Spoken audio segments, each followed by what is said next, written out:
I have lots of opinions about credit counseling agencies because the bottom line is there's two major problems. Number one, generally these national firms are hiring what's called local counsel, local attorney, who's supposed to be slowing down the lawsuit so that you don't have someone go ahead and get a judgment, put a lien against your house, or start to garnish your wages.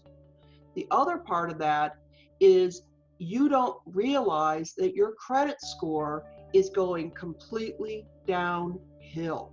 And as that's going downhill, you get hit with a double whammy, so that you're going to go back and you're getting higher interest rates when you go out to get your next motor vehicle, etc.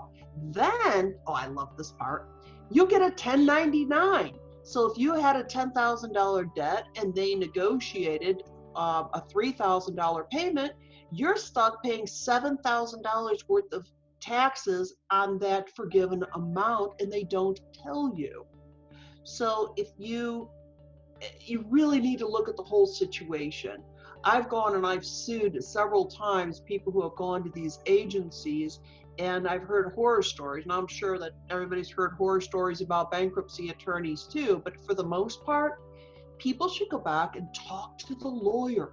That's why we went to law school for so long, and that's why, like me, I've got my MBA too, and I know numbers, and I can go and I've done Excel spreadsheets to show you have 24% interest on this credit card, you've got 22.99% on this card, and if you pay these all down, this is how you can make your credit better. Go out and get a second job. I'll be the first person to say, get out there and go get a second job. But if I see a couple who has a child who needs special attention and special time, or they're taking care of their mother who's terribly sick, or they have other family obligations, or maybe they have health constraints, it's just not going to happen. You can't do it. So there's alternative things you could be doing, but go see a lawyer, let them look at the whole picture, and then tell you what would the damage be if you filed a bankruptcy. For example, the reason that many people's bankruptcy scores are so low is that their lawyer says, quit paying your bills. No, that's all wrong. Your credit score goes like this, then you file your bankruptcy, so it drops another 50 points.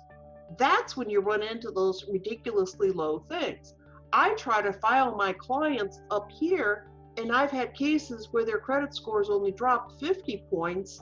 So it went from 750 to literally 700 points on the credit score. It's amazing. You just have to do everything right and time this stuff out. And that is much better for your credit. There's something called CROA, the Credit Repair Organization Act, and that's where we would see if those credit consolidation companies have actually violated consumer rights and the laws.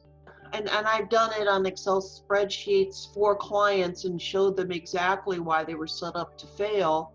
And there was no way they were going to be able to come up with enough money, and then yet not only have to have the money for that agency, and have the money for the settlement, and have the money for the taxes, and have the money for inevitably the higher interest rates on their cars or whatever else they were purchasing. And also, one quick thing, when you have a good account with credit company, it's called an R1. When you have a bad account, it's called an R9. Well, when you do settlements, it's called an R5, which is just about in the center of that. And if you try to have all this brand new good credit, you have this bad credit that comes and it sits on top of your good credit, because again, 70% of your credit score is what you've done in the last 18 months. So you're now taking what was old and forgotten about, and you bring it all up again, and it's with a bad score.